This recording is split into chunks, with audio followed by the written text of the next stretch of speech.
the CAA, the Citizenship Amendment Act, opens the doors to the NRC, and the NRC affects everybody. It affects me, it affects you, it affects everybody, because what it does is you have to provide papers and documentation to show that you are an authentic Indian citizen.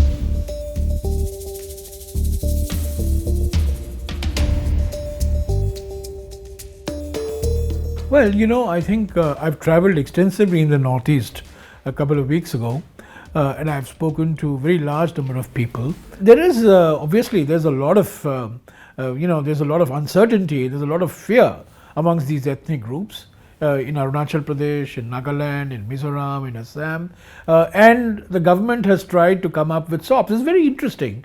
One of the instruments that has been used ever since Pandit Nehru's time is the ILP, the Inner Line Permit, which regulates movement of people from the rest of the country to the areas which are designated as ILP areas. Now, the BJP was consistently opposed to the idea of the ILP because it said this encourages separatism.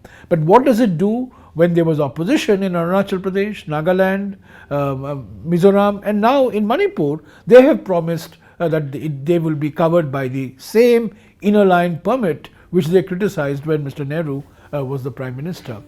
So these are clearly double standards that have been adopted by the government.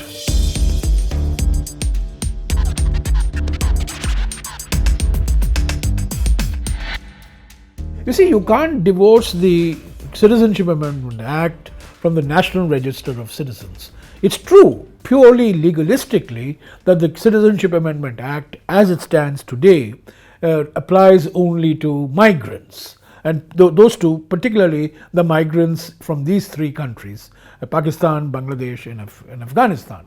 However, the CAA, the Citizenship Amendment Act, opens the doors to the NRC, and the NRC affects everybody. It affects me, it affects you, it affects everybody, because what it does is you have to provide papers and documentation to show that you are an authentic Indian citizen. And by the Citizenship Amendment Act, anybody who is a Hindu automatically becomes a citizen of this country.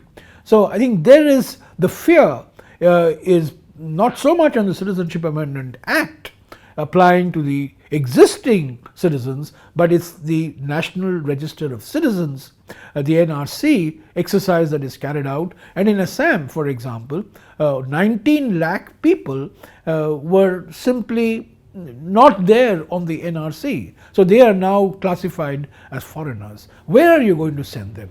You can't send them to any of these countries. You don't have an extradition treaty with Bangladesh.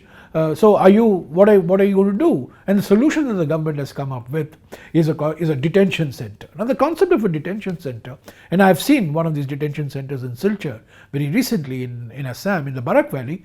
This is a blot on any democratic society, and it's a hark back to the concentration camps that were there during Nazi Germany.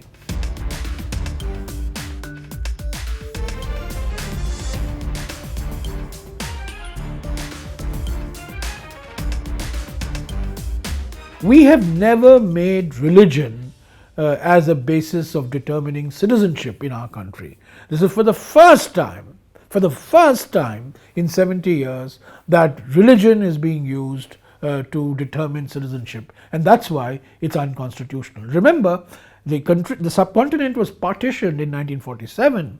That was on the basis of religion, no doubt, but the constitution came in 1950.